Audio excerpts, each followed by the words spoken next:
illallah wahdahu la syarikalah wa asyhadu anna Muhammadan abduhu wa rasuluh. Allahumma sholli ala nabiyyina Muhammad wa ala alihi wa man tabi'ahum bi ihsan ila yaumiddin. Allahumma anfa'na bima 'allamtana wa alimna ma yanfa'una wa zidna ilma. Bersyukur kita panjatkan kepada Allah Rabbul Alamin, salawat serta salam semoga tercurah pada junjungan kita Nabi Agung, Nabi yang mulia, Nabi kita Muhammad sallallahu alaihi wasallam. Baik ibu-ibu sekalian, pagi ini kita melanjutkan lagi kajian rutin kita di Selasa kedua dan keempat. Bahasan kali ini hadis Arba'in nomor 19, menjaga hak Allah dan memahami takdir. Al-hadis tasi'a asyara, hadis ke-19 Abil Abbas Abdullah bin Abbas radhiyallahu ta'ala anhuma qala kuntu khalfan nabi sallallahu alaihi wasallam yauman. Dari Abdul Abbas Abdullah bin Abbas radhiyallahu ta'ala anhuma, dia berkata, aku pernah khalfan nabi, berada di belakang Nabi sallallahu alaihi wasallam yauman, pada suatu hari. Faqala li, beliau berkata kepadaku, ya gulam, wahai gulam, inni muallimuka kalimat, sesungguhnya aku akan mengajarkanmu beberapa kalimat. Ifadillaha yahfazka, jagalah Allah, niscaya Allah akan menjagamu. Ihfadillaha tajidhu tujahaka, jagalah Allah, niscaya engkau akan mendapati Allah di hadapanmu. Idza sa'alta fas'alillah, jika engkau mau minta tolong, fas'alillah, minta tolonglah kepada Allah. Jika engkau mau mintalah kepada Allah. Wa idza sta'anta fasta'in billah, jika engkau mau minta tolonglah kepada Allah. Wa alam anna ummata law istama'at ala ayyan fa'uka bi syai'in lam yanfa'uka illa bi syai'in qad kataballahu laka. Ketahuilah bahwa sesungguhnya suatu kaum, apabila mereka itu berkumpul untuk memberikan manfaat untukmu, manfaat apapun, lam yanfa'uka, mereka tidak bisa memberikan manfaat untukmu illa bi syai'in qad kataballahu lak, kecuali dengan sesuatu yang Allah tetapkan untukmu. Berarti bisa dapat manfaat kalau Allah tetapkan. Wa in istama'u ala ayyadurruka bi syai'in, dan seandainya mereka bersatu untuk memudaratkanmu dengan sesuatu apapun, la yadurruka illa bi syai'in qad kataballahu alaik, mereka tidak dapat memberikan mudarat kepadamu melainkan dengan apa yang telah Allah takdirkan untukmu. Rufiatil akhlaq wa jafatis suhuf, pena telah diangkat, pena-pena telah diangkat, wa jafatis suhuf, dan lembaran-lembaran telah kering. Hadis ini riwayat Tirmidzi dan dia mengatakan hadisnya hasan sahih. Dalam riwayat selain Tirmidzi disebutkan ifadillah tajidhu amamak, jagalah Allah maka engkau akan mendapatinya di hadapanmu. Ta'arafillahi fi raha, kenalilah Allah ketika lapang. Ta'arafillahi fi raha'i ya'rifka fi syiddah, maka Allah akan mengenalmu di saat susah. Wa alam anna ma akhta'aka lam yakun liyusibaka, apa yang luput darimu, ini tentang takdir. Apa yang luput darimu, lam yakun liyusibaka, maka tidak akan menimpamu. Jadi yang sudah ditetapkan takdirnya tidak akan kena, maka tidak akan kena. Wa ma asabaka lam yakun yukhti'ak, dan sesuatu yang ditakdirkan kamu akan kena musibah itu, maka tidak akan luput darimu. Wa alam anna nasra ma'a sabri, sesungguhnya bersama pertolongan itu bersama kesabaran. Artinya orang yang sabar akan ditolong oleh Allah. Wa anal faraja ma'al karbi, dan faraj Di balik kesulitan itu ada kelapangan. Wa anna ma'al usri yusra. Sesungguhnya di balik kesulitan itu ada kemudahan. Baik, hadisnya panjang. Kita bahas beberapa poin di sini. Yang pertama tentang penjagaan Allah. Yang kedua tentang meminta tolong kepada Allah. Yang ketiga tentang memahami takdir. Ya, memahami takdir, Bu. Kemudian yang keempat, keadaan ketika susah itu akan mendapatkan pertolongan Allah. Yang garis besarnya seperti itu. Oke, kita lihat penjelasan hadis. Ada kalimat jagalah Allah, yang dimaksud adalah menjaga hak Allah. Jadi Allah tidak butuh penjagaan manusia. Ingat baik-baik, Allah tidak butuh penjagaan manusia. Maka yang dimaksud ini adalah kita menjaga hak Allah atau aturan-aturan Allah. Ada situ menjaga batasan-batasan, ada situ menjaga hak-hak, ada situ menjaga perintah, ada juga situ menjaga larangan-larangan. Jadi sekali lagi, menjaga Allah itu maksudnya menjaga hak Allah.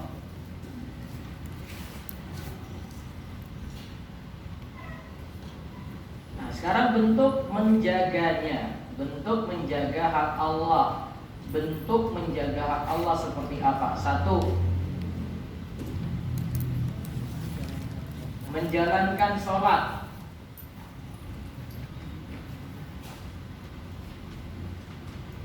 Maka ini adalah bentuk perkara yang paling penting untuk dijaga.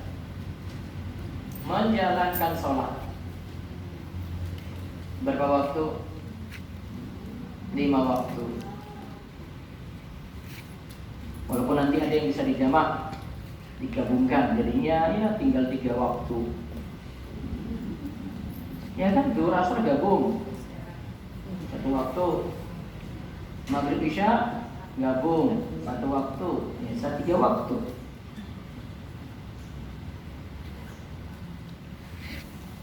Dan ini perkara yang paling penting, maka harus diingatkan kepada keluarga juga. Nanti besok Rabu saya bahas ini di Start Data. Ini kaitannya dengan buku meninggalkan sholat. Ada buku tersendiri. Saya nulis buku sendiri tentang meninggalkan sholat lebih parah daripada selingkuh, daripada mabuk. Itu judulnya. Apalagi sudah selingkuh, sudah mabuk, terus nggak sholat, double tulisannya. Terus yang kedua, bentuk menjaga hak Allah adalah menjaga bersuci. Apa menjaga bersuci? Menjaga apa? Wudu. Kalau dia hadas kecil, kalau dia hadas besar, ya wajib mandi. Kalau mandi wajib.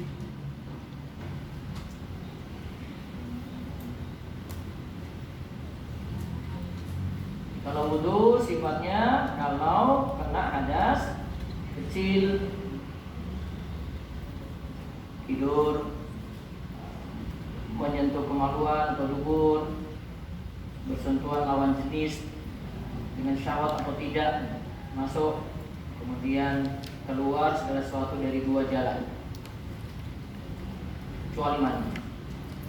Nah, mandi kalau keluar diperintahkan untuk mandi besar, bukan diperintahkan untuk wudu. Terus kalau mandi yang wajib ada berapa? Itu harus sudah di luar kepala, bukan di luar kepala benar-benar, bukan. Otomatis gitu loh. 6. Sebab mandi 6 kan? Betul nggak? Atau 10? Berapa, Bu? Itu harus sudah di luar kepala itu. Ibu, ibu mandi itu kapan mandi wajib itu? 1, hubungan intim. 2, 2, keluar mani 3, haid 4, nifas 5, wilada melahirkan 6, mati.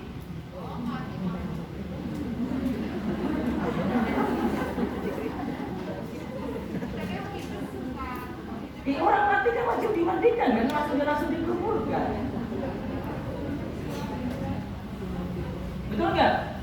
6 kan? Baik. Sifat mandi yang wajib itu 6 itu sebabnya ada dulu, baru mandinya ada. Paham betul?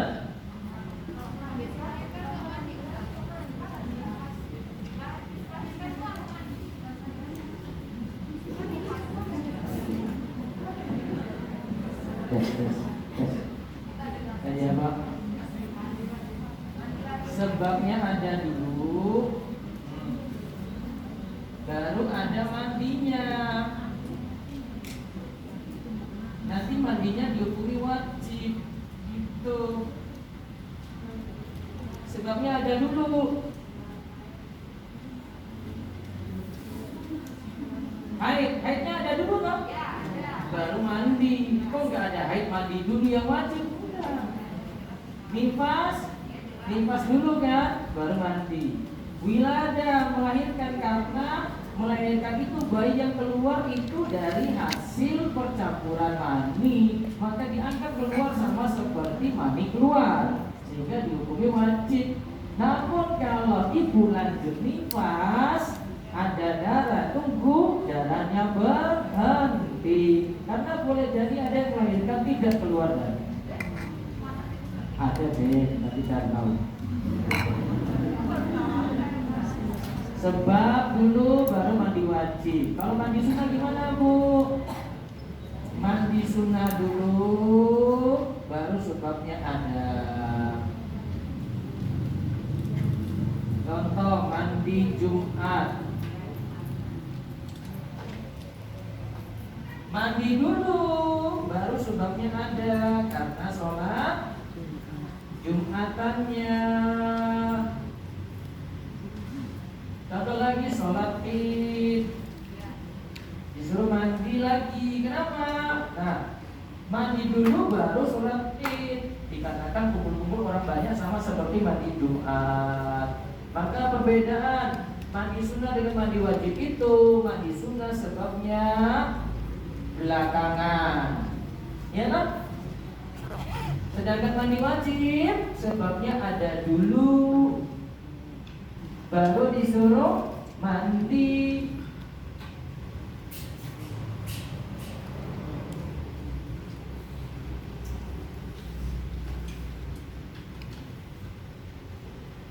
Tata cara mandi sunnah ya sama seperti mandi wajib, ya, 2 rukun. Mandi wajib itu ada 2 rukun. Rukunnya apa? Rukun wudu 6, rukun mandi 10. Ibu, tata cara mandi yang wajib bagaimana? Membasuh nggak pakai niat. Niat dulu, niat. Terus apa yang kedua? Mengguyurkan air ke seluruh tubuh. 2 saja rukun mandi, rukun wudu 6, rukun mandi 2, rukun tayamum 4 atau 5, rukun sholat 17. Banyak tuh angka-angkanya tuh. Balik tadi, menjaga bersuci ya, antara wudu mandi. Kalau tidak ada air untuk wudu, untuk mandi, baru ganti apa? Tayamum. Tapi bukan hanya sekadar air tidak ada, Bu. Namun tolabul ma', cari air dulu, kecuali yakin air tidak ada. Namun kalau ada perkiraan ada air, cari dulu. Carinya berapa meter? Berapa? Ibu nggak pernah cari air ya? Air nggak pernah mati di sini ya. Belum pernah rasakan gunung kidul ya.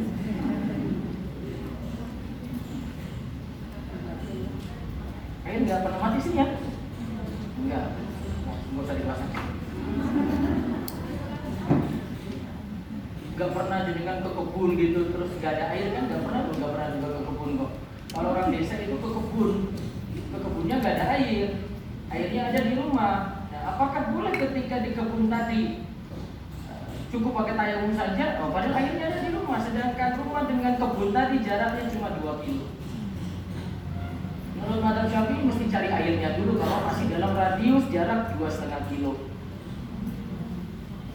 Ini orang desa nggak bisa cari-cari alasan. Wah, tayamum aja nggak bisa, cari dulu.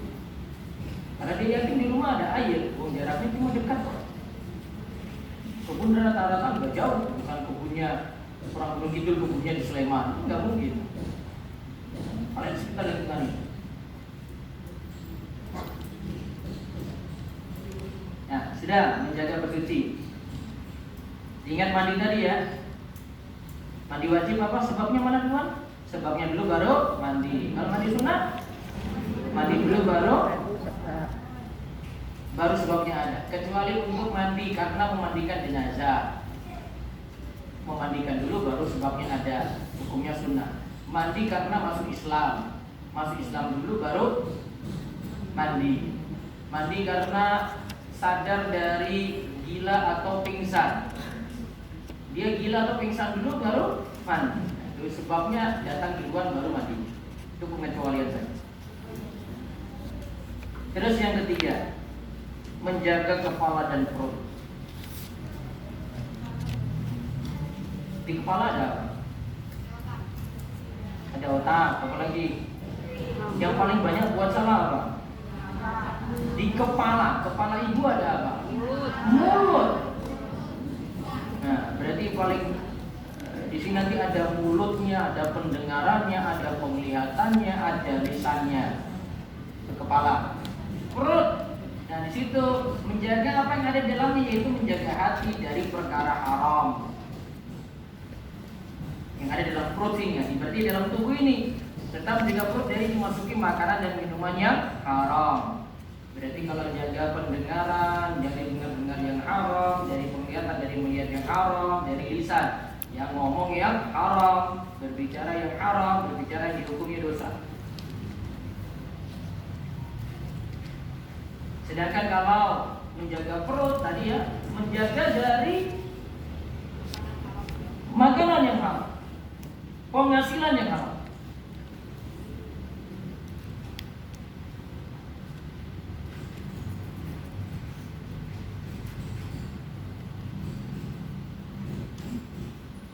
Terus yang keempat, menjaga lisan dan kemaluan. Rasulullah katakan dosa yang paling banyak itu karena lisan dan kemaluan.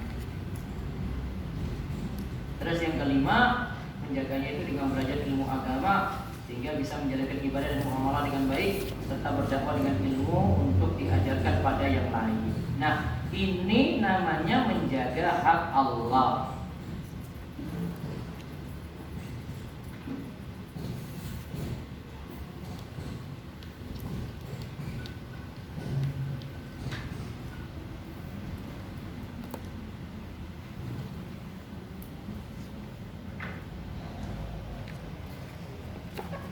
Kita disuruh menjaga hak atau aturan Allah.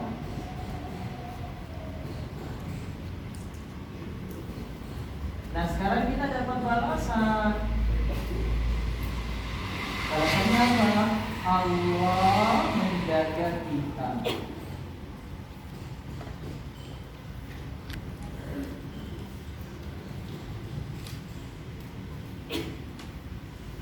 Ini menjaga dibalas juga dengan Allah jaga.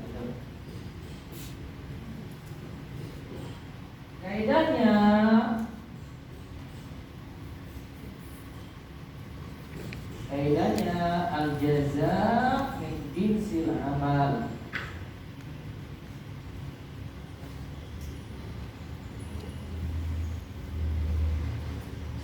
Al-jaza'u min jinsil amali.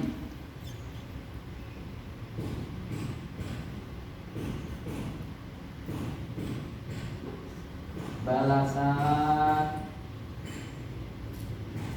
sesuai dengan jenis amal. Tadi kan amalnya adalah apa? Menjaga, ya kan? Dibalas apa lagi? Jaga lagi.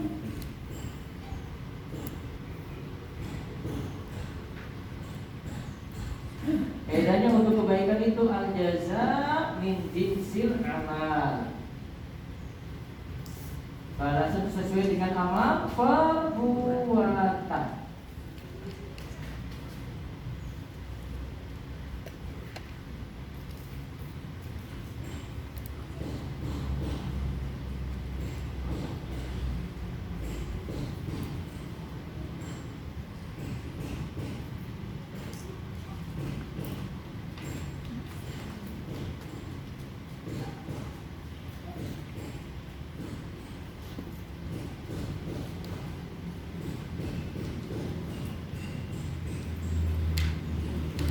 Sekarang kita lihat balasannya di sini. Ini rincian ini balasan dari menjaga hak Allah adalah akan mendapatkan penjagaan dari Allah. Di antara bentuknya Allah itu menjaga bagaimana, Bu? Jadi Allah itu menjaga kita seperti apa? Jika kita jaga aturan Allah dengan benar, penjagaan Allah seperti apa? Lihat di sini di antaranya disebutkan oleh Ibnu Rajab Al-Hambali. Disebut oleh Ibnu Rajab Al-Hambali dalam Jami'ul Ulum. Sebenarnya pembahasan beliau banyak. Saya cuma ringkasin poinnya saja. Karena beliau sambil sebutkan poin, beliau sebutkan cerita. Jadi ada cerita-cerita di masuk poin-poin ini ada ceritanya lagi. Ini ada ceritanya lagi, ada ceritanya lagi. Saya tidak cantumkan di sini, tapi ada di website saya. Di rumahsa.com itu ada. Yang disebutkan satu-satu. Lihat yang pertama. Jagalah Allah, niscaya Allah akan menjagamu. Bentuk penjagaan Allah adalah Allah akan menjaga untuk urusan dunianya. Allah akan menjaga badannya, anaknya, keluarganya, hingga hartanya. Kalimat ini sudah sempurna banget, Bu. Apa tadi? Jaga urusan dunia, ya. Badannya dijaga, anaknya dijaga, keluarganya dijaga, terus hartanya juga dijaga.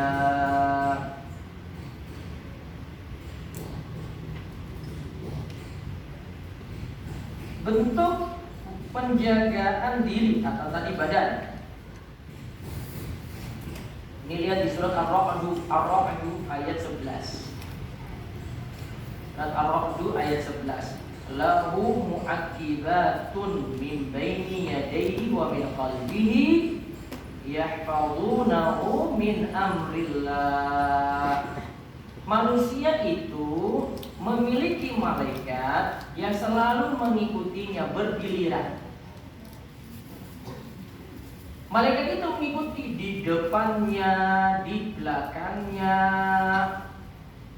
Ini bagi siapa yang menjaga aturan-aturan Allah. Berarti ini penjagaan diri itu, Bu, dengan dijaga oleh malaikat.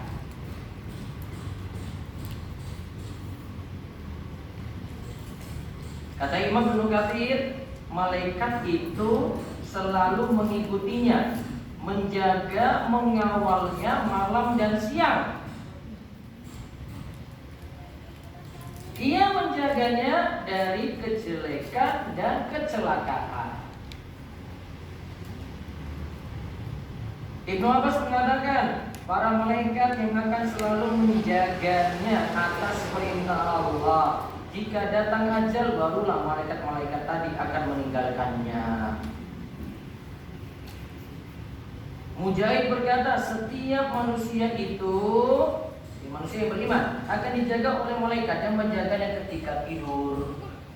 ketika bangun, dijaga dari gangguan jin, dijaga dari gangguan manusia, dijaga dari hewan berbisa. Tidaklah ada gangguan yang datang melainkan ia mengatakan ada sesuatu di belakang, kecuali ada sesuatu yang Allah izinkan akan menimpa, maka pasti terjadi, tak mungkin dicegah. Namun kalau ada sesuatu yang mengganggu, nah dapat perlindungan di situ, ya, dijaga oleh Allah lewat perantaraan malaikat.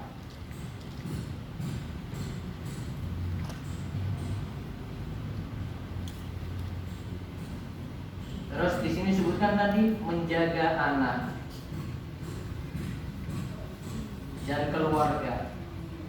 Nanti silakan ibu-ibu renungkan surat Al-Kahfi ayat 82.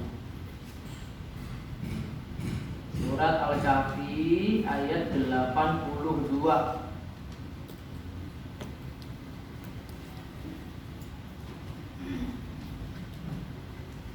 Wa ammal jidaru fa kana li ghulamaini yatimaini fil Madinah wa kana tahtahu kanzul lahuma wa kana abuhuma salihah. Adapun dinding rumah. Di surat Al-Kahfi kan ada kisah Khidir itu jalan dengan Nabi Musa kan? Betul, Ji? Dia lewati berapa peristiwa? Berapa peristiwa? 5 ya. 3, 1 ini menghancurkan kapal, tenggelamkan kapal. 2 membunuh anak. 3 rumah didirikan temboknya, padahal itu milik anak yatim. Nah, di sini diberitahu alasan Khidir bantu. Wa amal jidar, adapun tembok rumah itu adalah li ghulamaini yatimaini, milik 2 anak yatim. Anak yatim itu siapa, Bu? Anak yatim itu yang ditinggal mati oleh orang tuanya, yaitu bapaknya sebelum dia balik. Milik 2 anak yatim di Madinah, di kota itu. Lalu disebutkan di bawah tembok tadi terdapat harta simpanan milik mereka berdua, yaitu milik anak yatim berdua, ya. Wa kana abuhuma solehah, dan bapaknya dulu, bapaknya siapa? 2 anak yatim tadi. Solehah, bapaknya soleh. Maka anaknya dijaga oleh Allah lantaran kesolehan bapaknya.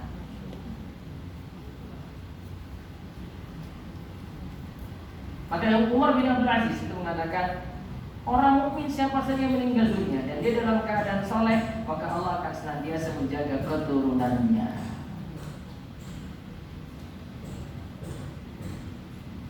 Maka ada perbuatan sahabat yang dia sengaja memperbanyak sholat sunnah cuma lantaran supaya Allah itu menjaga anaknya.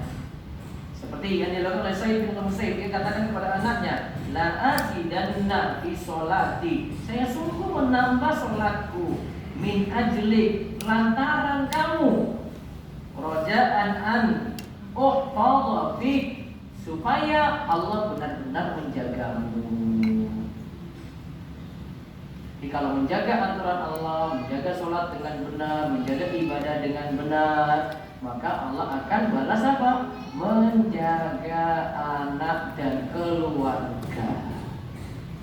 Mas dari ayat tadi, hartanya juga. Karena tadi kan anak 2 anak yatim tadi, hartanya dijaga. Nah, kalau kita ada masalah terkait dengan penjagaan ini kurang, oh berarti ada masalah dengan kelakuan kita yang tidak menjaga aturan-aturan Allah. Nggak bisa jadi dirinya tidak dijaga, keluarganya, anak tidak dijaga, terus hartanya juga tidak dijaga. Berarti koreksi yang di sini. Menjaga hak Allah ini yang harus dikoreksi. Terus yang berikutnya lagi. Allah akan menjaga, ini balasannya ya. Jika ia menjaga hak Allah pada waktu muda dan kuat, Allah akan menjaganya pada waktu tua dan lemah. Berarti Allah akan menjaga dia di waktu tua.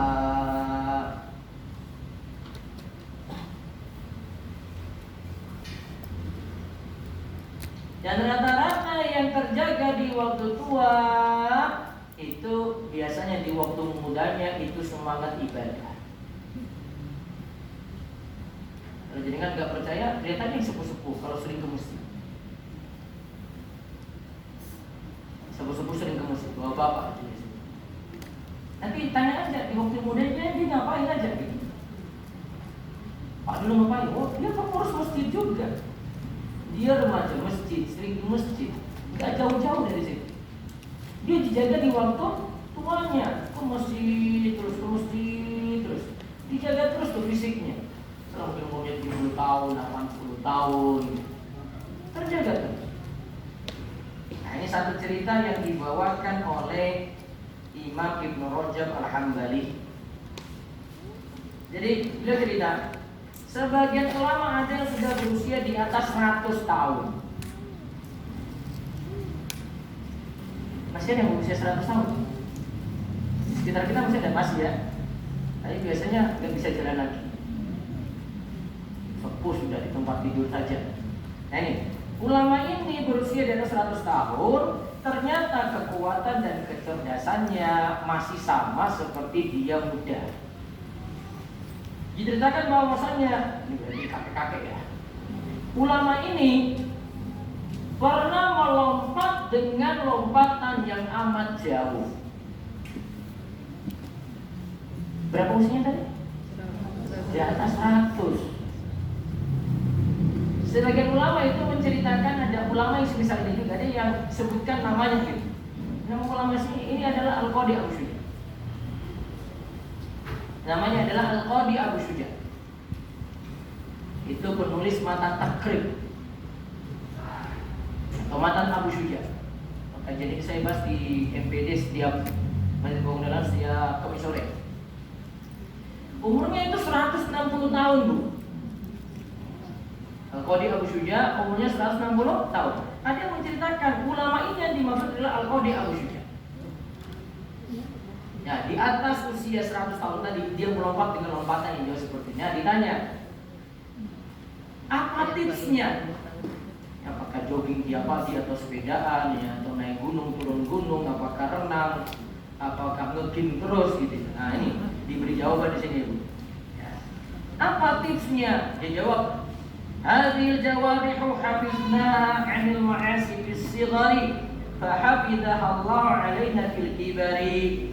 Anggota badanku ini, dia lagi tunjuk anggota badannya. Tadi dia lompat kan dengan lompatan yang jauh. Anggota badanku ini, aku senantiasa menjaganya dari maksiat. Artinya dia tidak bermaksiat dengan anggota badannya ketika mudanya. Maka ketika tuanya Allah jaga anggota badan tadi tetap kuat, berpikirnya masih cerdas. Kesimpulannya apa? Nge-gym ya toh, jalan-jalan terus, healing terus gitu. Apa tipsnya di sini? Apa tipsnya? Menjaga aturan Allah di waktu kapan? Waktu muda itu foya-foya, Bu. Tua kaya raya. Mati masuk? Itu kan generasi Z sama dia yang ngomongnya gitu, milenial. Ya ada kayak gitu istilahnya. Ibadah yang nolong dia itu ibadah, yang nolong dia itu taat pada Allah di waktu muda. Waktu tua Allah balas. Kalau jangan nggak percaya, lihat aja kenyataan yang masih sepuh ini sekarang ini masih hidup, yang biasa di masjid biasa ngaji, ya, ikut simahan, yang sepuh-sepuh tanya di waktu mudanya ngapain? Waktu mudanya ibadah terus. Mungkinnya itu ibadah terus mereka. Maka selalu kuat gitu. Terus ini ini kebalikannya. Ada cerita lagi. Saya kan tadi sampaikan, poin-poin ini ada ceritanya dari Ibnu Rajab. Ini ada yang sudah berusia sepuh, jompo dia sering ngemis-ngemis di jalan. Ibnu Rajab cerita, dia sering ngemis-ngemis pada manusia. Para ulama pun mengatakan orang tersebut, inna hadza dhayya Allah fi sigharihi fa yadhayya Allah fi kibarihi. Ini contoh orang yang di waktu mudanya benar-benar menyia-nyiakan masa mudanya. Akhirnya di waktu tua, tuh lihat keadaannya seperti itu. Allah sia-siakan dia lagi. Allah tidak ngurus dia, Allah tidak bantu dia lagi. Paham ini, Bu? Paskan dengan pembahasannya kan? Maka jagalah Allah di waktu muda, fisik masih kuat, maka Allah akan menjaga di waktu tua. Terus yang ketiga, keturunannya akan dijaga. Tadi sudah sebagiannya, misalnya kita sebut tadi ya, bisa 2 anak yatim di surat Al-Kahfi ayat 82 tadi. Terus akan dijaga, yang keempat, akan dijaga dari gangguan jahat. Akan dijaga dari gangguan jahat.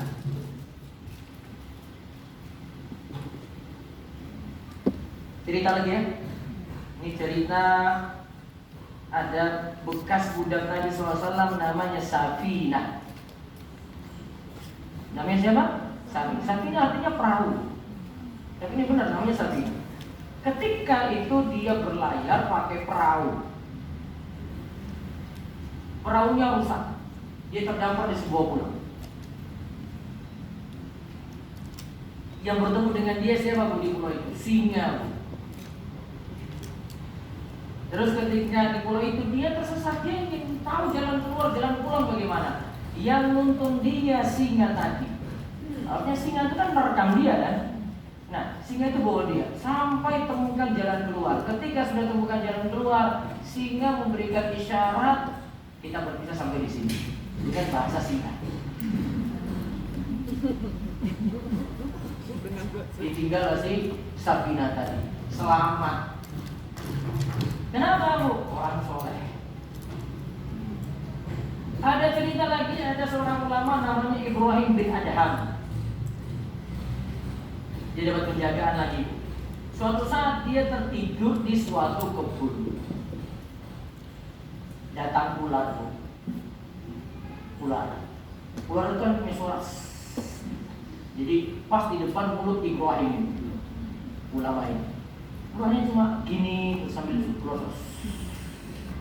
Dia tinggal mata aja gini. Sampai Ibrahim terbangun, ularnya cuma gitu saja. Terus Ibrahim terbangun, ularnya pergi, terjaga dia. Tidak dicelakakan oleh ular tadi. Nah, ini Ibnu Rajab bawakan kisah ini untuk menunjukkan ini contoh Allah menjaga dia dari makhluk-makhluk jahat. Nah, ini poin yang paling penting, poin kelima ini. Siapa menjaga hak Allah, maka Allah akan menjaga agama, menjaga iman, serta diselamatkan dari syubhat dan syahwat. Iman terjaga, agama terjaga. Kalau ibadahnya, ketaatannya jaga terus sampai tua pun iman terjaga. Cara orang husnul khotimah itu bukan ibadahnya di akhir-akhir saja, Bu. Namun dari masa mudanya dia ibadah terus, maka di waktu tua dijaga terus. Maka ujungnya apa? Husnul khotimah. Nah, itu dijaga agama, dijaga iman. Juga dijaga dari 2 penyakit, syubhat dan syahwat. Ini 2 penyakit.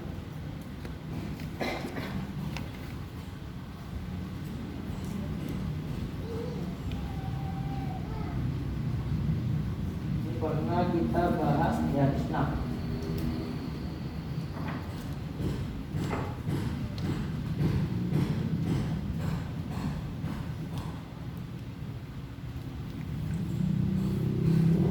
Syahwat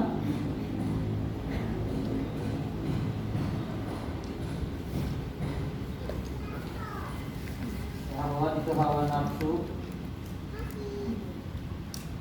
yang berlebihan. Ini cenderung pada maksiat ya.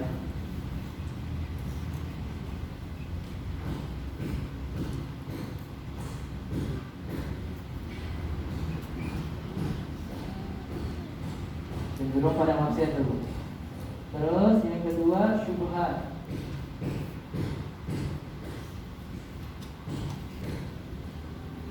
Racun pemikiran.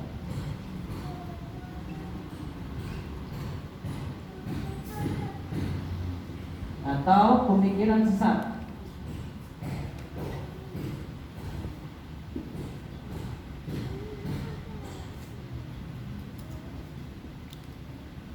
Nah, untuk melawan syubhat ini dilawan Bu dengan ilmu. Sedangkan syahwat itu dilawan dengan apa? SABAR.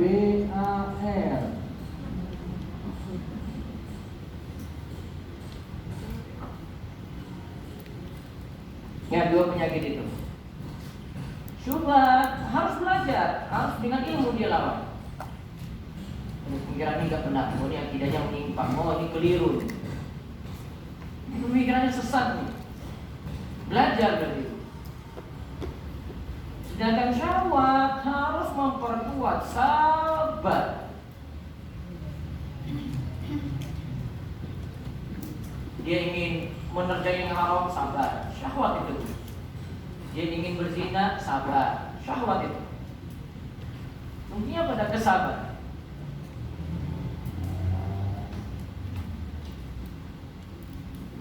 Ya, yang nomor 5 ini penjagaan yang lebih dari nomor 1, 2, 3, 4.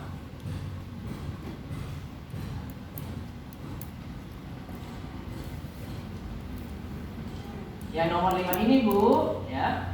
Tadi menjaga apa? Agama, iman, terjaga dari syahwat, terjaga dari syubhat. Itu yang paling besar penjagaan dari Allah dibanding nomor 1, 2, 3, dan 4. Karena nomor 5 ini keselamatan dunia dan akhirat berarti.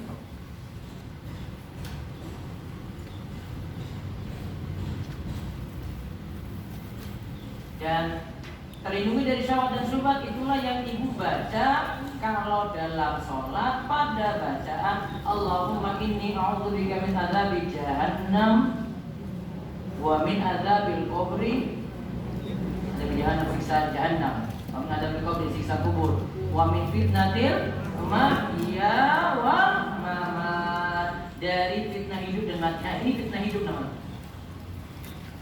Godaan ketika kehidupan.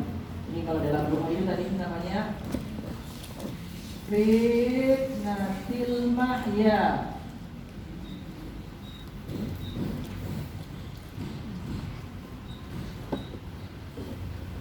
Fitnah saat hidup, artinya godaan besar saat hidup. Fitnahnya artinya godaan. Jadi kalau jadikan baca doa itu, diantara maknanya minta pada Allah diselamatkan dari syahwat dan syubhat. Kalau fitnah mati itu ketika di alam kubur, diantara maknanya adalah di alam kubur. Selamat saat ditanya oleh malaikat. Saat ditanya oleh malaikat. Jadi 4 hal lah. Minta perlindungan dari Allahumma a'udzubika min adzabi jahannam, siksa jahannam, wa min adzabil qabri. Apa adzabil qabri? Adzabil qabri, siksa kubur. Fitnatil mahya, fitnah hidup tadi, terselamatkan dari syahwat dan syubhat. Fitnatul mahya wal mamat. Wal mamat ketika ditanya di dalam kubur. Ditanya apa Bu? Ditanya apa? Siapa Rabbmu? Apa agamamu? Siapa nabimu? Ini kan kajian saya di Masjid Al-Hidayah Purwosari, kelas 1.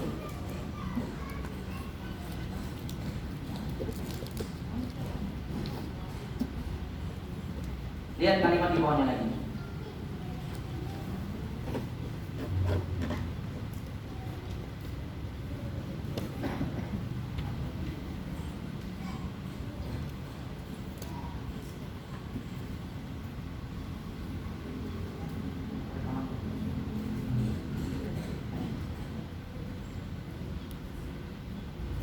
sekarang lihat kalimat hadis. Jagalah Allah, niscaya engkau akan mendapati Allah di hadapanmu. Maksudnya adalah siapa yang menjaga aturan Allah dan memperhatikan haknya, dia akan mendapati Allah dalam setiap keadaan, di mana Allah akan menolong, menjaga dan memberi taufik padanya. Ini sebagaimana ayat innallaha ma'al ladzina taqau wal ladzina hum muhsinun.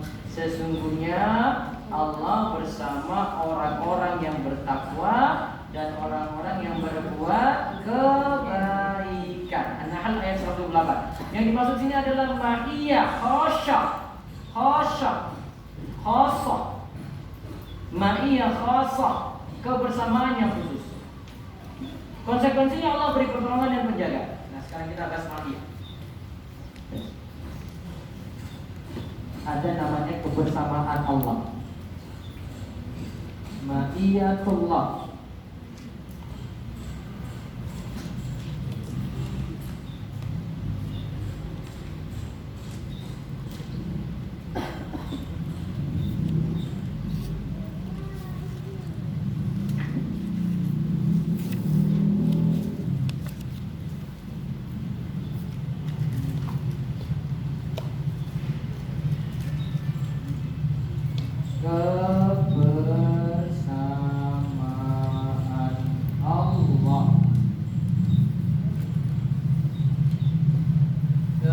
Kebersamaan Allah ada dua bentuk. Pertama, kebersamaan umum.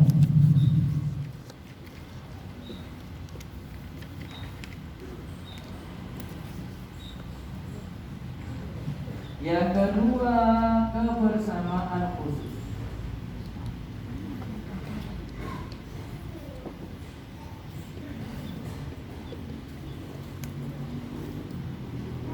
Ini kita dapat temukan bukan dalam Al-Quran ketika membicarakan Allah bersama kita. Wallahu ma'akum. Allah bersama kalian. Jadi kalau lebih dulu temukan ayat misalnya Allah bersama kita. Pembahasannya di sini.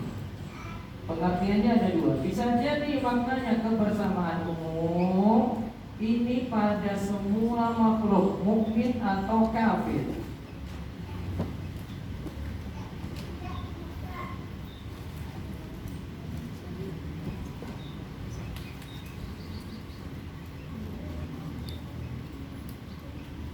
Apa konsekuensi dari kebersamaan umum? Allah tahu semua yang diperbuat. Allah Maha tahu segala yang diperbuat.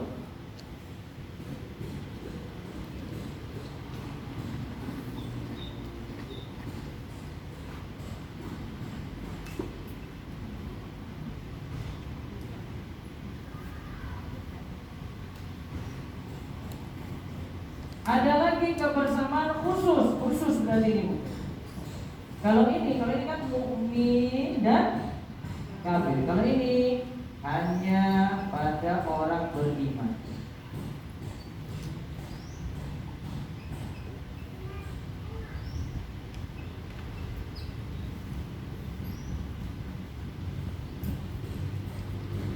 Konsekuensinya apa di sini? Konsekuensi dari sini ya tadi ada di buletin. Allah beri pertolongan dan penjagaan. Bukan hanya sekedar tahu. Kalau tahu orang tahu yang mukmin dan kafir berbuat. Tapi kalau di sini Allah tahu sekaligus untuk orang beriman. Allah tolong. Allah beri pertolongan dan penjagaan.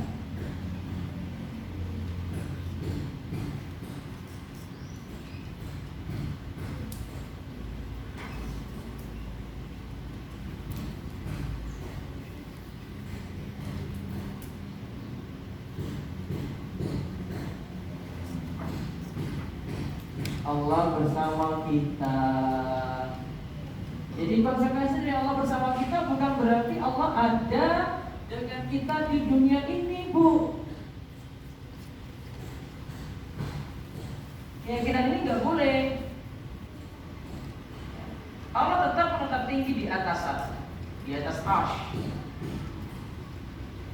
Namun kalau dikatakan bersama, dua konsekuensi tadi, bersamanya dengan siapa? Kalau dimaksud umum, maka berarti Allah Maha Tahu. Namun kalau kebersamaannya khusus, berarti hanya dengan orang beriman. Konsekuensinya apa? Kalau kebersamaan khusus, Allah tolong, Allah jaga. Maka jangan berhenti pada kebersamaan umum saja. Harus kebersamaan khusus yang ada. Caranya bagaimana supaya dapat kebersamaan khusus? Ma'iyatullah yang khusus. Caranya bagaimana? Jadilah orang beriman dan taat kepada Allah. Konsekuensinya jadilah orang beriman dan taat kepada Allah.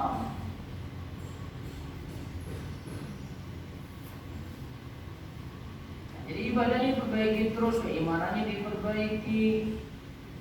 Cara memperbaikinya gimana, Bu? Bu. Cara memperbaiki iman bagaimana? Jalan-jalan, refreshing, belanja, shopping, gitu. Caranya gimana? Ngaji.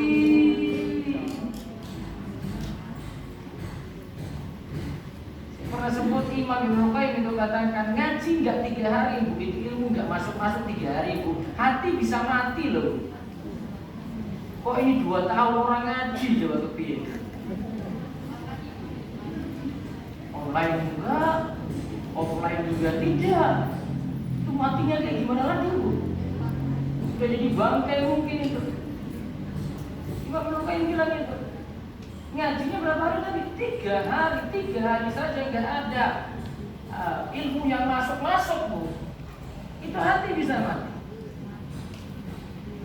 Saya bahas di sekarang datang. Datang Ibnu Qayyim.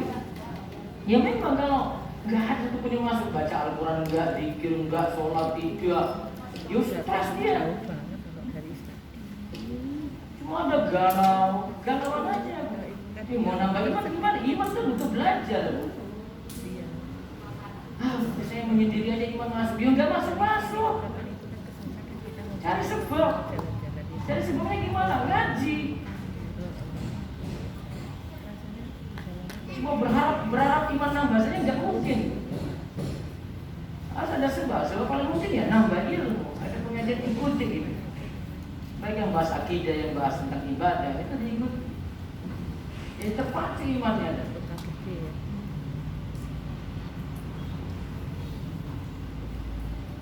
Nah, ini bahasanya panjang sekali, ada 19 nih ya. Belum bahasan takdir loh ini. Takdir belum ini. Belum musibah lagi. Nah, masalah takdir beda dengan musibah tadi. Fa inna nasra ma'as sabri. Karena sabar pertolongan itu datang.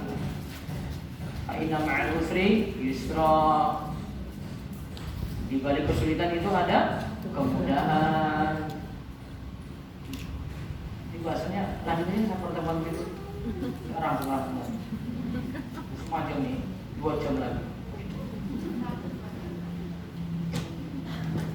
Pegang buletinnya untuk Selasa berikutnya, Selasa keempat. Baik, ada pertanyaan? Di soal datang. Ada lagi? Jika punya anak yang meninggal ketika lahir, apakah anak tersebut akan menolong? Disebutkan dalam hadis, jika ada yang meninggal dunia, lantas dia mengucapkan alhamdulillah, inna lillahi wa inna ilaihi raji'un. Inna lillahi wa inna ilaihi raji'un. Maka dikatakan dalam hadis, katakan kepada orang ini, Allah membangunkan baginya Baitul Hamdi. Ini ketika anaknya meninggal ya, Allah membangunkan baginya Baitul Hamdi. Baitul Hamdi dari 2 kata. Bait rumah, Alhamdi dari ucapan alhamdulillah. Karena tadi ketika meninggal dia ucapkan alhamdulillah, tanda sabar sekali. Maka Allah ganti dengan dibangunkan rumah di surga, apa tadi namanya? Baitul Hamdi. Jadi Caranya untuk orang yang anaknya meninggal terus mau sabar. Jika bapaknya selama hidupnya menyakiti dan menzalimi ibunya yang melahirkan dia, anak tersebut, dan bapaknya selalu melakukan maksiat, kurang ibadah, dosa bapaknya sendiri. Namun kalau lagi bahas tentang kesabaran orang tuanya tadi, ya, maka akan dibangunkan baginya Baitul Hamdi di surga kelak. Asalkan bersabar dan nanti Allah ganti dengan ini. Ya, beri yang bagaimana silakan. Assalamualaikum warahmatullahi wabarakatuh. Waalaikumsalam warahmatullahi wabarakatuh. Ya, Ustaz Abi, ini menarik ya Ustaz, karena beberapa minggu terakhir ini kan memang marak diberitakan tentang kematian putra dari Ridwan Kamil. Nah, beliau mengatakan kalau semisal anak ditinggal ayah kan disebutnya yatim. Terus tidak ada sebutan itu untuk ayah yang ditinggal, orang tua yang ditinggalkan anaknya. Nah ini kalau menurut pandangan Islam ya, apa memang benar sih dari Islam itu? Anaknya meninggal. Pertanyaannya kaitannya? Ya saya ingin tahu saja istilahnya kalau dalam Islam seorang yang ditinggalkan anak ada istilahnya nggak sih Ustaz? Oh, jadi orang tua meninggalkan anak nggak diurus? Bukan ya, anaknya meninggal, Iya. orang tuanya. Kan kalau orang itu anak ditinggalkan ayahnya kan yatim disebutnya. Kalau ini nggak ada istilah tertentu untuk yang anaknya meninggal terus masih ada orang tuanya, nggak ada istilah tertentu. Oh, nggak ada. Jadi, Nah, kemudian pertanyaan kedua yang berkaitan dengan kalau nafsu maka syahwat tadi.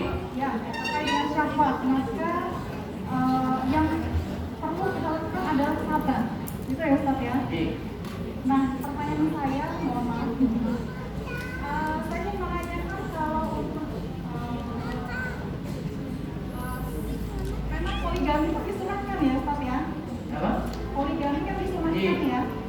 Nah, cuma kadang-kadang nih, saya mungkin kurang awam, maksudnya orang awam yang saya bisa. Kadang-kadang saya memikirkan apa sih motif ketika dilakukan sebuah poligami itu apakah harus ada satu dasar? Ya, bukan pembahasannya situ syahwatnya, bukan. Pembahasannya kompleks sekali. Karena ada kemampuan, terus ada keinginan, dan dia punya kemampuan itu, dan dia mampu untuk berbuat adil, maka dia memilih untuk poligami. Faktornya banyak sekali. Ya, setiap orang punya sebab sendiri-sendiri. Allah. Tadi disampaikan kalau waktu muda melakukan maksiat. Ya, waktu muda menjauhi maksiat, maka Allah akan menjaga dia di usia tuanya. Pertanyaannya, bagaimana kalau waktu muda sempat sedikit bermaksiat? Ya tobat, punya kesempatan dan dia punya kekuatan untuk jadi baik lagi ya, maka dia bertobat. Namun sebelum tua dia sudah bertobat, maka Allah akan menjaga dia di usia tuanya. Insya Allah akan dijaga. Maka tobatnya jangan ditunda-tunda nanti di waktu tua. Allah. Ya.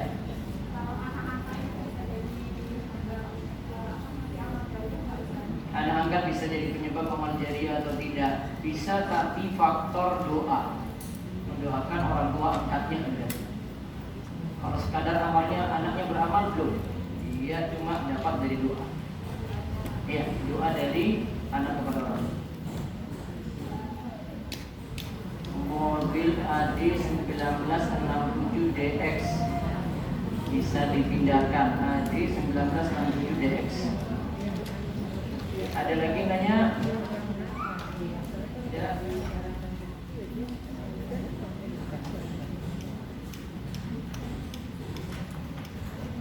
Ada lagi dulu yang mau Tanya tanya? langsung. Cukup? Cukup ya? Baik, itu saja yang kita bahas untuk kesempatan pagi ini. Mudah-mudahan kita semua senantiasa mendapatkan penjagaan Allah dengan penjagaan yang sempurna. Demikian kita tutup dengan doa kafaratul majlis. Subhanallahumma bihamdika